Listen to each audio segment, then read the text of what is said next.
Pass coverage wise. So those are basically all of our run fits. Okay? And then you got the specialty ones you got to spend some time on. What's kind of nice about the 4-2-5 and having those 5 D-backs and the nickel package is your split coverage defense. This was big back in the day. You know, it wasn't just cover 4 or quarter half across the board. You had the luxury of basically scheming what you like against 2 detached to the field, or 3 detached, or 2 detached with a tight end. Some people call it trace. So literally our free safety would go into the game with some checks. He would say, okay, there's 2 out there, here's what we want you to run.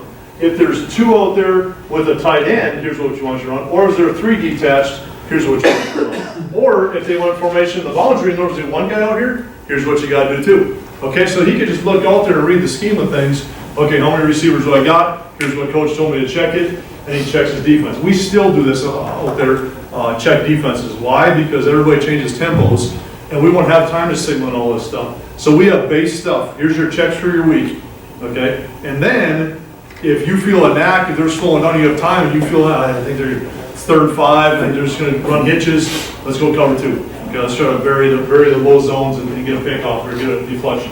So then you can always throw in your little splice that you want. But here's how split coverage works. Basically, the free safety is the quarterback over here. Your Hornets is the quarterback over here. He's the quarterback of everything. He comes out, he says, okay, this would be for us reading left. So all we do is we go passing strength with back here, how we set everything, how they read. So passing strength to us is going to be multiple receivers. If the ball is in the middle with doubles and it's balanced, we go always to the left because most quarterbacks are right-handed. A little easier to throw to that side of the field. Okay, pretty simple. So basically, he's making a call. He's going read left, and he'll call coverage over here. Cover, robber, okay? So he'll go robber coverage over here. This guy may say, you know what? Hey, I got 2 guys over here. It's in the boundary. Let's run cover 2 because I can cover it's into the boundary. I can cover this whole side of the half easy. You know, you guys screw down and cover all the short stuff for all your plot fills, little chuck out there, bubble stuff into the boundary nonstop. Okay, so it allows them to kind of split everything. The middle guy's pretty easy. He's married to the front side of the cover, but he's always worried playing off number 3. Okay. If you look at once they break that formation with doubles, they come with trips. Now it's unbalanced.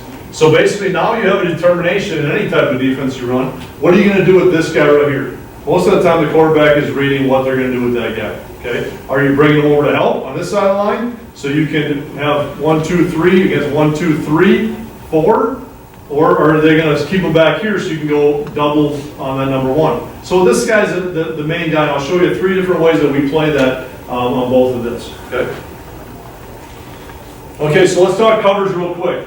These are some of the base coverage, and this is the Robert coverage is basically the 4-2-5 where. Patterson was like, why the hell would you play cover 3? We want to get 9 in the box. It's a run formation. You play robbery coverage against run formation. Okay, so this is a run formation. Okay, so let's screw him down and let's get him robbing and gain that 9th guy, which they cannot block. So he'll be running free. And a lot of times you look at our defenses and they're like, God, your safeties are your lead tacklers. God, they must be just cutting omelet through butter, It's like, yeah, but they're making them for less than 3 yards because we're screwing them down. They're flat footing an 8. Okay, they're a glorified linebacker. They should make the play. If everybody's doing their job, these guys should be the most highest productive players on your team. Okay, so in this one, in a robbery coverage, basically all we're doing is it's basically a invert cover 2, if you would, to this side, because your safety's a rob player. He's your flat. He's theoretically man-to-man clue deep half. So how this works? He's going to be. You can see him stemming here, so that's at the stem. So he'll be 2x8 on the inside of this number 1 receiver on pre-snap. Okay. His biggest thing is he knows he has no free safety help. Okay, we can't give him any type of free safety help. So he's got to play 2 and 8 because the biggest thing they can beat you on right now is the post play. Okay. So he's got to take alignment. His biggest thing, his biggest rule is do not give up the post. You have to defend the post. Okay. Because you'll have underneath help, you'll have plenty of time, you'll have ball time to the outside. So we call it a man-to-man clue, okay? So he's thinking when he lines up, I got him man-to-man, period, okay? The Baron is a zoom flat player, okay? And then it's called swing deep with number 3. So he's zooming to the flat. So as soon as he reads pass, he's put an inside foot up. You can put it. Don't matter how you do it, but it's simplest with inside foot up because you got the run. That's how you set an edge. And and you're dropping, you're already open. Okay, so he'll drop, he'll get to a depth of, we want to say 12 yards is the top or underneath the zone, but a lot of times he'll get to 10, which is fine. But he's going to zoom this flat and take away anything underneath of number 1. Okay, so if it's a 3-step drop, they're told to drive back at a 45 to cover the hitch and then out. We're not going to get to the guy, but we're going to be in a passing lane, and that trajectory of that ball is low. Okay, so he's going to be driving back at that 45 degree. The free safety is the key to this one. He's vertical at number 2. Okay, so if 2 goes vertical, he's got a man-to-man, he's got him man-to-man. But if 2 does anything else, if he goes out or in, okay, then he yells to this guy, wheel, wheel, wheel, okay, if he goes out, and so then he knows right away, hey, I know that I have underneath help that if he goes out, he's going to be robbing, so now I can zone off this guy, and all I got to do is play over the top of this guy, okay, because he knows number 2 is not vertical, he's got help now. So the robber coverage is basically, he's going to rob, curl, dig the post. So if he goes out anyway, he's going to take this guy, he's going to flat foot read, his eyes go right to 1, and he's just going to be hawking him. So it's just going to be wheel, wheel, wheel, wheel. He's going to be watching him. He's going to be running. Is he chopping on his feet to run a curl, or is he long striding and pressure stuff for a post? And he's just going to be keying him. And as soon as he shuts it down, he's going right for underneath him. So he's going to try to rob that guy. So if you got a curl flat concept, okay, he should be there to pick that up. Okay, most of it's play action stuff, so they can help out. If it's a dig, he's going to rob that next, and then he's going to help with the post. But we can't guarantee. What are the robber beaters? Send him up 10 yards, sit him right there, and send a post over the top. He has to maintain and bite on that number 2, and he's got to try to defend that post. Okay, that's a tough one. On the backside, it's the same thing. We call it sky coverage. Sky means safety down, right? So he's just basically there's only 2 guys on 1. He's over the top. He's underneath. It's still a man-to-man clue. Swing give it 2. Swing give it 2 and 3 means if he went vertical, and this guy came out of the backfield and actually swung and went deep, he needs to carry him because he's the only one left. Okay, so you have a swing give it 2 rules. All these things never change really. If you look at the linebackers one from the last one, vert 3, final 3. Here's one of these 2 guys give you number 3. If they go vertical, he's got him man-to-man. If he goes out, he passes this guy, he's the new number 3. So they do a sit-down route, he goes outside, he's the new number 3. That means it says final 3. What's a final 3? When he throws it, that's when you're, some people call it 3, 2 to 1, or whatever you want to call it. Okay? I used to coach for a guy when, he used to, Kyle Neischer, he's the head coach at Northern Michigan.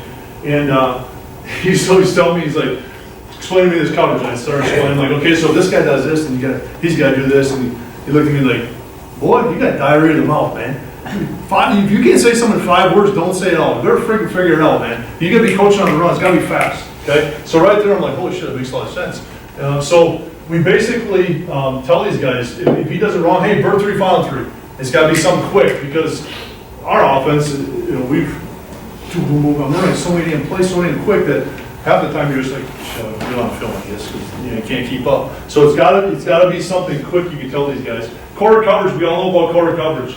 Okay, everything that the coverage is in 4-2-5 is everything is just think of robbing and very aggressive. It's matching, it's reading routes. It ain't spot dropping.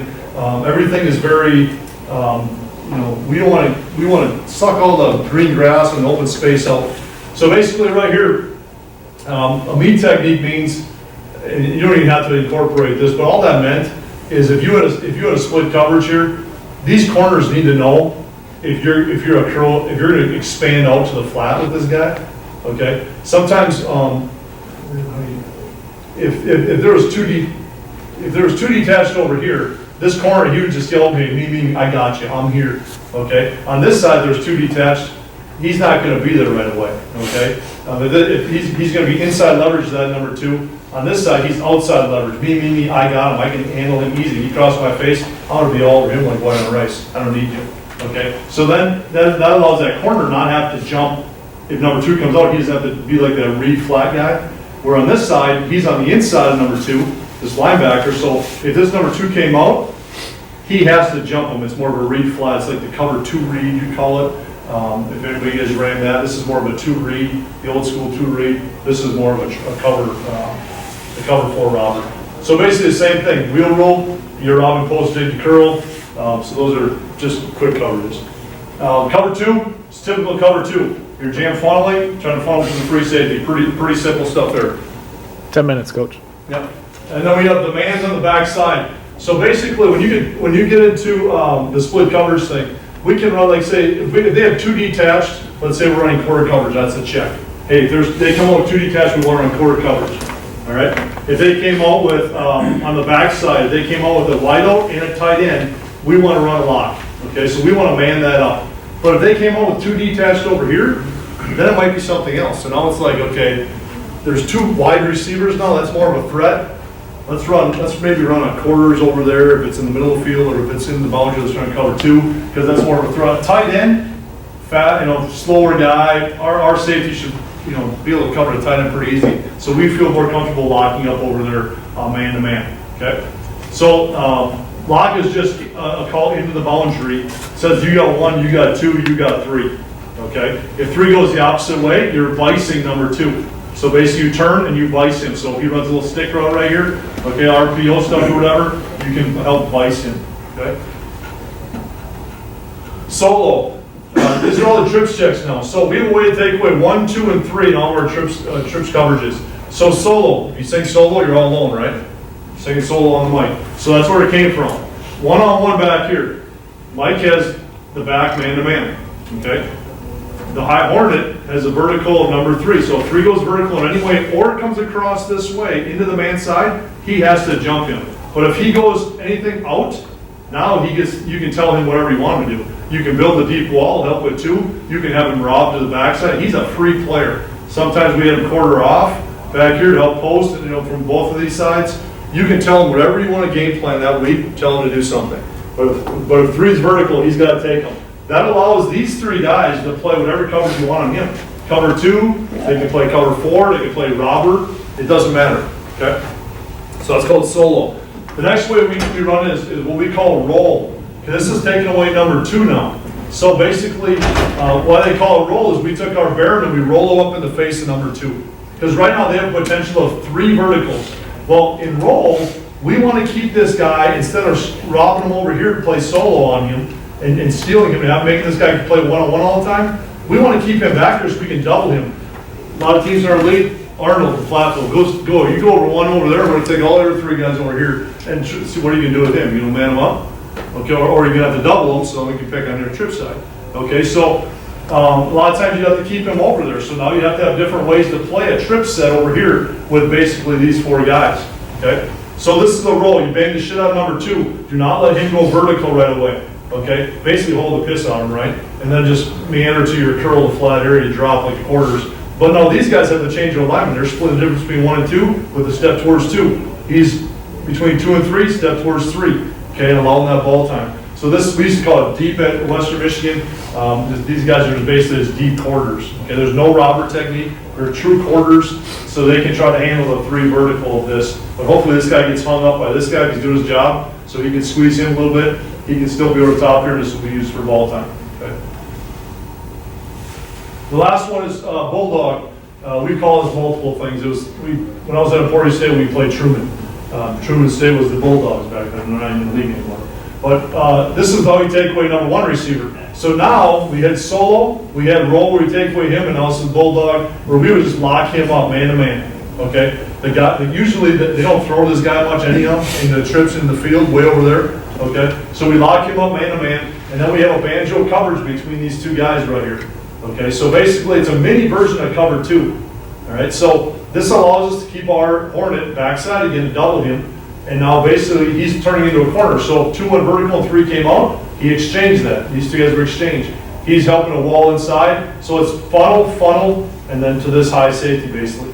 But we just tell these guys to banjo these 2 guys, and you have help with the short wall underneath. Okay? So that would be a Bulldog. Okay? Any questions with that?